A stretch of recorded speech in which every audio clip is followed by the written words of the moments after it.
I'm Tony Pan on Milwaukee here, founder of Ape Beta Wisconsin. Founded the Ape Beta chapter here in 1974. Took about a little over 3.5 years to defeat the helmet law once we got a concerted effort. We did it the old-fashioned way with helmet rallies and burning legislators in the trees and stuff. We weren't politically correct in those days. We were what I call politically erect.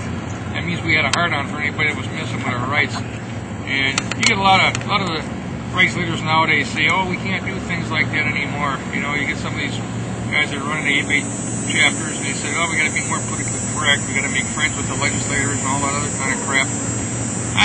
Some of that may be true, but I still think that the old-fashioned way works best. Civil disobedience. If you got a law that's not right and you want to protest the law, you disobey the law. That's the way you have a duty to disobey a law. That's what civil disobedience is all about, getting rid of bad laws. I'm not talking about hurting anybody or destroying property, but the old helmet rallies were the way to go. 1976 in Wisconsin, we had the largest helmet rally in the world. 50,000 crazy maniacs came to our state capitol. And I'll tell you what, the very next year, our helmet law was gone. And those legislators that we talked to today that were around, they still remember those helmet rallies. I had Keith Ball, Bandit from Easy Rider magazine, came here in 1992 to a helmet rally.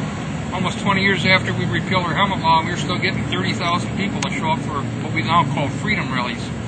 So I think the rallies are an option that should be looked at. And if you're going to have a helmet rally, you need to have more than 100 people or 200 people. You need to have thousands of people coming and saying, hey, we don't want this law. And they need to put their helmets down and ride without helmets.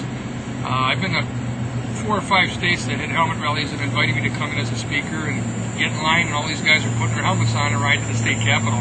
That's not a protest rally. That's a compliance rally. You need to take your helmets off and say, hey, we don't want these things.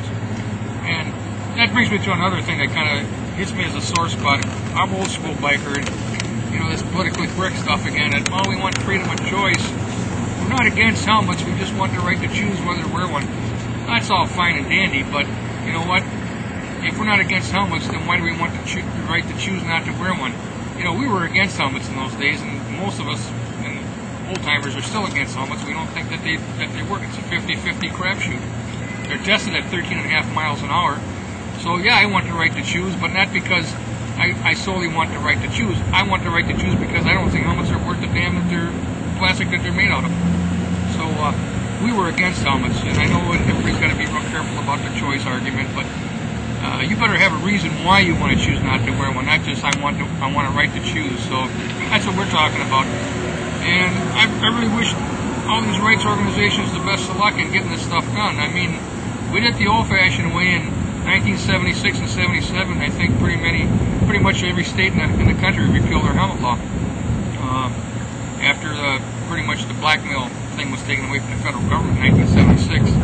It's always been a matter of money, not safety. They're not really worried about our safety. They're worried about money. Helmets were a big industry. The insurance industry was worried about money because they thought if we weren't wearing helmets, we were going to get hurt. But you see states like Louisiana that just reenacted their helmet law, and they're bragging about the fact that they put the helmet law back on the books in Louisiana. Well, guess what? The fatality rate in Louisiana has been going up, not going down, since they put the helmet law back on. So now what are they going to argue about? Now they're arguing about, oh, we have to have mandatory rider training. You know what? What about training these fucking assholes that are running us over? Give those guys a mandatory training. I know how to ride my motorcycle. It's the people that are driving the cages that need to know how to ride without running me over. That's where the mandatory training comes in.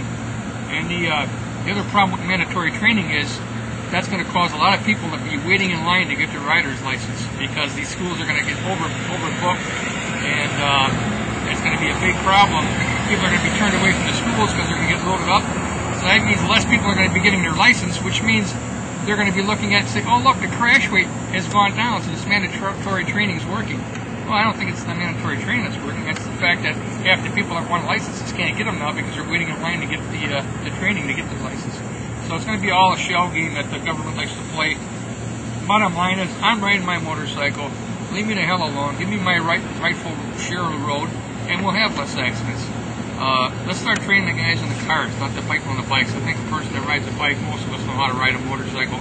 It's when the other guy's infringing on us, or you get the person talking on the phone, jumping lanes, can't see. They always put the phone in the left hand, by the way, not in the right hand. They always got it in the left hand so they can't see out that side window when they cut you off.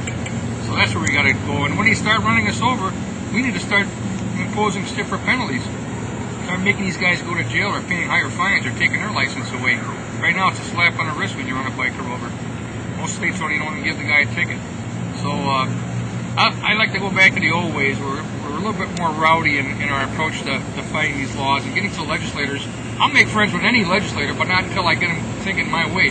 And sometimes it's like a mule, you know. You can't get a mule to do what you want to do. Sometimes you got to hit the mule over the head with a baseball bat to get his attention. I say hit these legislators over the head with a baseball bat. Once you got their attention, then you can be friends with them.